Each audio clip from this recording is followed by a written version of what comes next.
ഇന്ന് നല്ലൊരു മോര് കാച്ചിയതാണ് കേട്ടോ ഉണ്ടാക്കുന്നത്. അതിനൊരു ചട്ടി അടുപ്പത്ത് വെച്ചിട്ടുണ്ട്.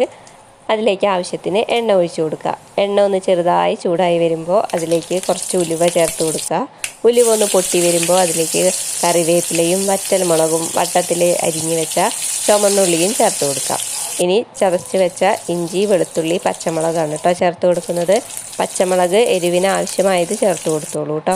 ഞാനൊരു പച്ചമുളകേ ചേർത്തിട്ടുള്ളൂ. നിങ്ങൾക്ക് എരിവ് കൂടുതൽ വേണമെങ്കിൽ കൂടുതൽ പച്ചമുളക് ചേർത്ത് കൊടുത്തോളൂ.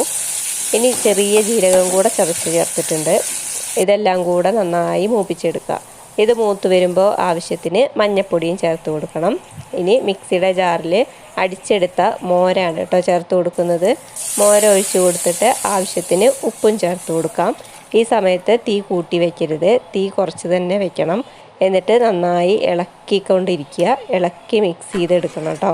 അപ്പോൾ ഈ മഞ്ഞ കളറ് എല്ലാവരുടെയും പിടിക്കും. ഇപ്പോൾ മഞ്ഞയും വെള്ളയും സെപ്പറേറ്റ് ചെയ്ത് നിൽക്കുന്ന പോലെ ആവില്ല. കറി ആയി കഴിയുമ്പോൾ നല്ല മഞ്ഞ കളറുള്ള കുറുകിയ മോര് കാച്ചി തന്നെ നമുക്ക് കിട്ടും കേട്ടോ.